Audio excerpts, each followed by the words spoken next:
सोचिए, इस देश में आम लोगों को सरकारें अपने हिसाब से चलती रहती है।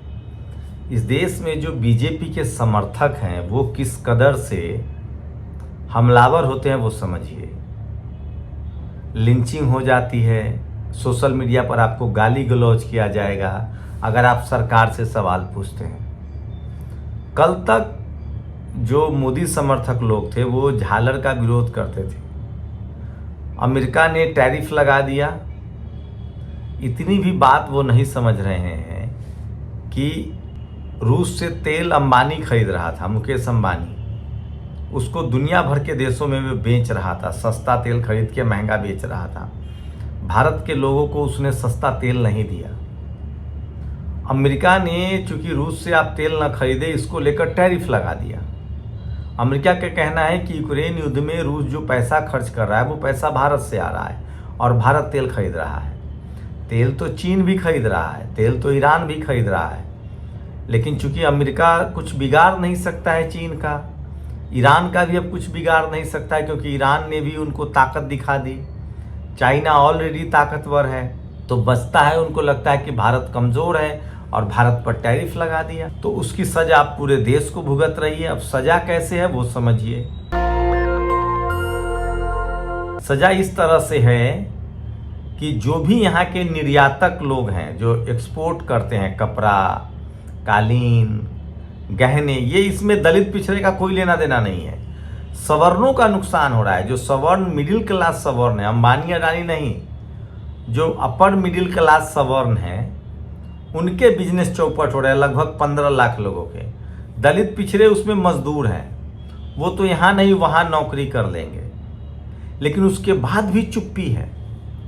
अब दूसरे नंबर पर गडकरी का आइए। गडकरी जो हैं वो एथनॉल बेचते हैं गाड़ी में मिला के। एथनॉल की कंपनी उनके बेटे की है। उनका बेटा 17 करोड़ से 1000 करोड़ का आदमी बन गया। ये आदमी रोज झूठा सगुफा छोड़ता है। मैं लगातार बिहार घूम रहा हूँ। NH 27 की हालत इतनी ख़राब है कि आप जब मुजफ्फरपुर से निकलेंगे और मधुबनी जाते जाते आपका दम निकल जाएगा। और सिर्फ NH 27 ही नहीं, आप जब गोपालगंज से निकलेंगे तो छपरा आते आते और पटना आते आते आपका दम निकल जाएगा। ये 2-4 एक्सप्रेसवे बनाकर ये पूरे देश की सड़क को अच्छा होने का दावा करते हैं, लेकिन अब ये सब खबरें नहीं है टीवी अखबार के लिए। टीवी अखबार को लगता है कि जो टीवी अखबार के पत्रकारों की जाती है वही RSS की जाती है और वही सरकार की जाती है। ये सारी खबरें तब दिखाई जाती जब इस देश में कोई दलित, पिछड़ा, किसान, आदिवासी, अल्पसंख्यक पार्टी का प्रधानमंत्री होता, जैसे RJD का प्रधानमंत्री होता, जैसे JMM का प्रधानमंत्री होता, समाजवादी पार्टी का होता, बहुजन समाज पार्टी का होता। अब कांग्रेस का भी होता तो भी सवाल पूछे जाते। सोचिए, जूही चावला कहती थी कि अपन का अंडरवियर डॉलर है इसलिए बार बार नहीं गिरता है। डॉलर 88 रुपए के पार कर गया है, लेकिन इससे दलित, पिछड़े, किसान, आदिवासी, अल्पसंख्यकों का कोई लेना देना नहीं है।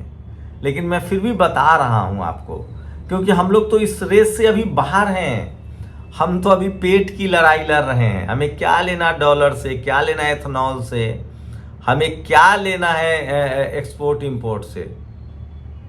अब मैं आता हूं अपने समस्या, अपने वाले पर, अपनी खबरों पर। बस ये बता दिया कि देश को ये लोग जो कह रहे थे 56 इंच का सीना है, दुनिया में डंका बज रहा है। अमेरिका में अब भारतीय छात्रों को पहले ही वीजा कैंसिल हुआ, अब कह रहे हैं कि 4 साल के से ज़्यादा का वीजा नहीं देंगे। अब दलित पिछड़े वहाँ जाने लगे थे अमेरिका, तो वहाँ हथकड़ी लगा के भेजा जा रहा है। और सोचिए, जो लोग वहाँ हैं, जो जनरल कैटेगरी के वहाँ लोग हैं, जो मोदी मोदी कर रहे थे, अब वो एक शब्द नहीं बोल रहे हैं। अब आ जाए भारत, तो मोदी की विदेश नीति बिल्कुल फ्लॉप है। सोचिए, ये कह रहे थे कि चाइना का झालर नहीं खरीदेंगे। अभी मोदी जी 2 दिन पहले ज्ञान दे रहे थे स्वदेशी अपनाओ, अब फिर ये चाइना चले गए हैं। अमेरिका से अब इनकी बन नहीं रही है। अमेरिका, ट्रंप जो है बहुत खच्चर टाइप का आदमी है, जिद्दी है वो। वैसे अलग बात है कि मंगलवार से ट्रंप नहीं दिख रहा है, तो वहाँ के लोग भी चिंतित है कि ट्रंप कहाँ लापता हो गए, स्वास्थ्य कैसा है। 2-3 नेता तो इस दुनिया में बहुत रहस्यमयी हैं।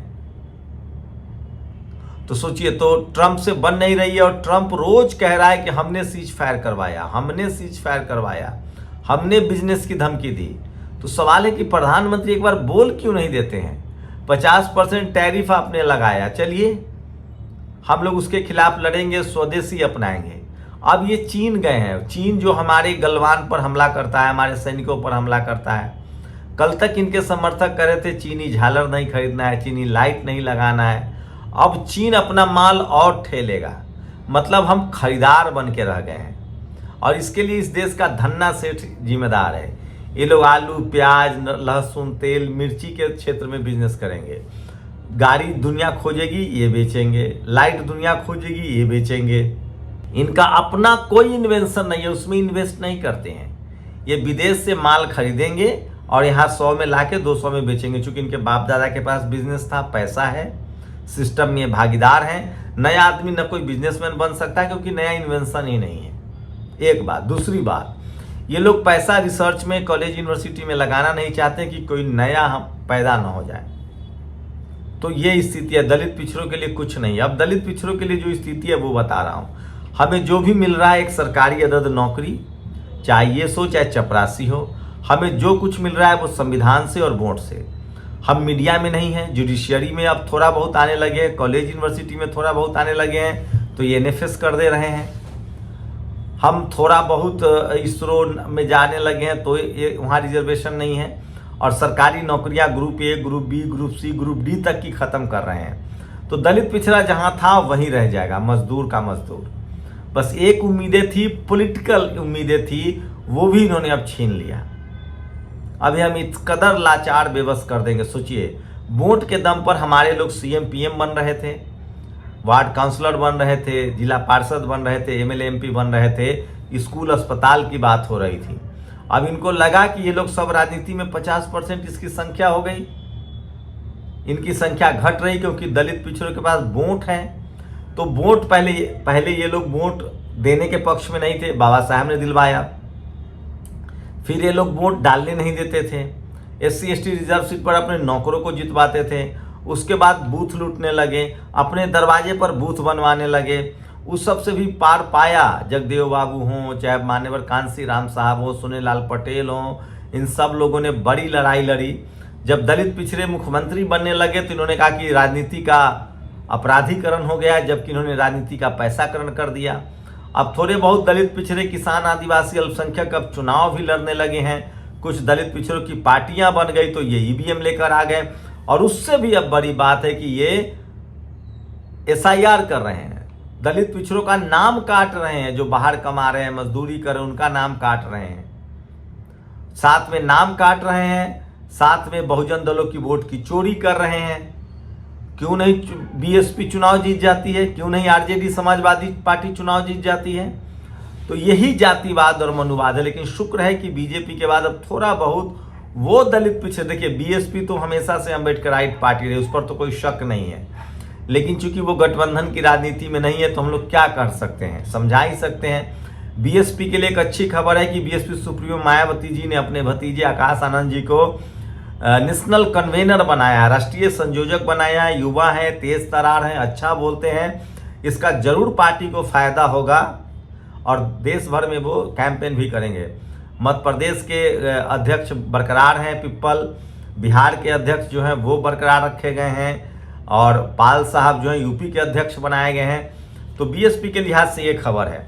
आज बिहार में SIR की जो रैली चल रही थी, जो यात्रा चल रही थी, वोट यात्रा, वो खत्म हुई है। अखिलेश यादव उसमें गए और उन्होंने कहा है कि वोट के जरिए लोग PDA का हिस्सा, मतलब पिछड़े दलित अल्पसंख्यकों का हिस्सा काट रहे हैं, उन्हीं का वोट काट रहे हैं। और वोट काटने के बाद राशन कार्ड से नाम काटेंगे, फिर नागरिकता से नाम काटेंगे, फिर जमीन जायदाद से नाम काटेंगे। स्कूल कॉलेज तो बंद हो ही रहा है। तो चलिए, देर सवेर इन लोगों को समझ में तो आने लगा है।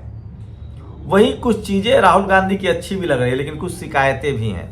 इस भारत जोड़ो यात्रा में अनिल जय हिंद कहीं नहीं दिखे। 1-2 कार्यक्रम उनका जरूर हुआ, संविधान सुरक्षा सम्मेलन।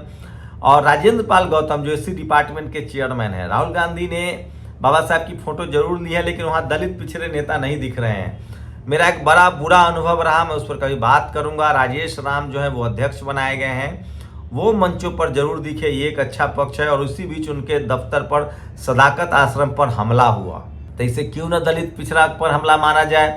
कांग्रेस ने एक और काम बिहार में अच्छा किया है कि वहाँ 3 जो उनके जो पर्यवेक्षक हैं, या जो इनको कहें कि जो प्रभारी हैं, उसमें एक पासी समाज से हैं, पासी जी, एक ओबीसी समाज से हैं, विधायक हैं छत्तीसगढ़ के, और एक अल्पसंख्यक समाज से हैं। तो वो एक अच्छी पहल है। आज राहुल गांधी ने फिर से कुछ अच्छे मैसेज दिए। सोचिए, आज के समय में कुछ बीजेपी के सवर्ण समर्थक उनका विरोध कर रहे थे, उन्होंने पास बुलाया, चॉकलेट खिलाया। तो राहुल गांधी एक इंक्लूसिव नेता बनने के तरफ बढ़ रहे हैं। मैंने उनके सामाजिक न्याय पर भाषण सुना है। वो media, judiciary, college, university, bureaucracy, business में भागीदारी का सवाल उठा रहे हैं। रिजर्वेशन 50% खत्म करने की बात कर रहे हैं, कह रहे हैं सीमा तोड़ेंगे, आगे बढ़ाएंगे। साथ ही वो ये भी कह रहे हैं कि हम इन तमाम पावर सेंटर्स में, जुडिशियरी में और मीडिया में भी भागीदारी देंगे। तो चलिए देखेंगे, हम लोग देख सकते हैं। वहीं दलितों पर लगातार अत्याचार की खबरें जारी है। सोचिए, राजस्थान में फिर एक दलित मासूम बच्चे के साथ अत्याचार हुआ है। हम तस्वीरें नहीं दिखा सकते हैं। यूपी में आए दिन दलित समाज पर अत्याचार हो रहा है। तो ये जो जातिवादी मनुवादी लोग हैं ना, ये अमीर दलित है, अमीर पिछड़ा है, अमीर किसान अल्पसंख्यक है तो उसको ये बहनोई बना लेंगे। मिडिल क्लास है तो उसको ये बेइज्जत करेंगे, सिस्टम से बाहर करेंगे, और गरीब है तो उन पर ये अत्याचार करते हैं। ये देखा गया है। तो ये आज की बड़ी खबरें थी। और मैं फिर कह रहा हूँ, बीजेपी, नरेंद्र मोदी की विश्वसनीयता खत्म हो गई है। वो विदेश उनका जो विदेश नीति थी वो फेल है। भारत की दुनिया के सारे देशों से रिश्ते खराब हैं। उसके साथ ही भारत की अर्थव्यवस्था चौपट हो गई है। डॉलर 88 के पार है। राजनीतिक रूप से वो पूरी तरह से डिक्टेटर हैं। विपक्षियों की बात न सुनना, जेल में डाल देना, मिलना जुलना तो बिल्कुल पसंद नहीं है। एक्सपेंसिव प्रधानमंत्री हैं। देश की अर्थव्यवस्था गड़बड़ा रही है। और बहुजन समाज के हिसाब से नौकरी खत्म हो गई, जातिवाद बढ़ा है, मनुवाद बढ़ा है। गरीब, दलित, पिछड़े, किसान, आदिवासी, अल्पसंख्यकों का नुकसान हुआ। इनके आने से कुछ मिला नहीं है। पॉलिटिकल रिप्रेजेंटेशन दिखाने की इन्होंने कोशिश की थी, लेकिन फाइनेंस मिनिस्टर, डिफेंस मिनिस्टर, परिवहन मंत्रालय, सड़क मंत्रालय कुछ नहीं है। ठेकेदारी में कोई हिस्सेदारी नहीं दी, कोई पॉलिसी नहीं बनाई। जुडिशियरी के लिए कोलेजियम सिस्टम की बात हटाने की बात कही थी, वो नहीं किया। तो किया कुछ नहीं। हाँ, जातिवाद और सर चढ़ कर बोल रहा है। और जो सरकारी नौकरियों में जो एक रास्ता था, दलित पिछड़े जो मेहनत से पढ़ाई करके जाते थे, वो रास्ते भी लगभग इन्होंने बंद कर दिए हैं। न रहेगी नौकरी, न आपको रिजर्वेशन मिलेगा। तो आरएसएस जो कहता है कि शमशान, मंदिर और पानी में आपको भागीदारी मिलेगी, लेकिन आपको जल, जंगल, जमीन, पढ़ाई लिखाई, स्कूल, अस्पताल, दवाई, नौकरी, मान सम्मान में भागीदारी नहीं मिलेगी। तो 60 साल तक जो 70-60 साल के शासन में जो कांग्रेस के दौर में नहीं हुआ, वो 10 साल में बीजेपी ने इस देश के 90% लोगों के खिलाफ कर दिया। रिजर्वेशन खत्म हो रहा है, सरकारी नौकरियां खत्म हो रही है। रिजर्वेशन का क्या मायने है? और जो जातिवाद तो अब तक होता ही था, सभी कांग्रेस के समय भी, बीजेपी के आने के बाद, आरएसएस के आने के बाद जातिवाद और मनुवाद का कॉकटेल हो गया है। एक जो फायदा हुआ है कि वो तमाम ओबीसी के नेता जो अब तक जातिवाद के शिकार नहीं थे, वो शिकार होने लगे हैं। और दलित, पिछड़े, किसान, आदिवासी, अल्पसंख्यक भविष्य में और नजदीक आएंगे जैसे जैसे एजुकेशन बढ़ेगा। लेकिन बीजेपी की जातिवाद और मनुवाद की राजनीति ने उनको साथ आने के लिए और मजबूर कर दिया है। तो जो बीएसपी की पॉलिसी थी, जो बीएसपी की आइडियोलॉजी थी, वो अब सारे राजनीतिक दल समझने लगे हैं और वो गठबंधन भी कर रहे हैं। तो बाबा साहब की मूर्ति हर हाथ में पहुंच गई है। बाबा साहब आइडियोलॉजी में बड़े नेता हैं, उनके बगैर राजनीति तो नहीं होगी। लेकिन जो सबसे चिंता की बात है कि जब तक बहुजन दल एकजुट नहीं होंगे, तब तक इस देश में जातिवाद और मनुवाद का खात्मा नहीं होगा। और उससे भी बड़ी बात कि जब वोट ही नहीं रहेगा तो संविधान का क्या महत्व रहेगा? क्योंकि जो मान्यवर साहब ने कहा था कि बहुजनों को मजबूत नहीं, मजबूर सरकार चाहिए। आप लोग अपनी राय जरूर दीजिए, आपकी राय बहुत जरूरी है। शुक्रिया। दस्तक की आपसे गुजारिश है कि अगर इसको बचाना चाहते हैं तो नेशनल दस्तक को सब्सक्राइब करने के लिए रेड कलर के सब्सक्राइब बटन को दबाएं, फिर बेल आइकन की घंटी दबाएं।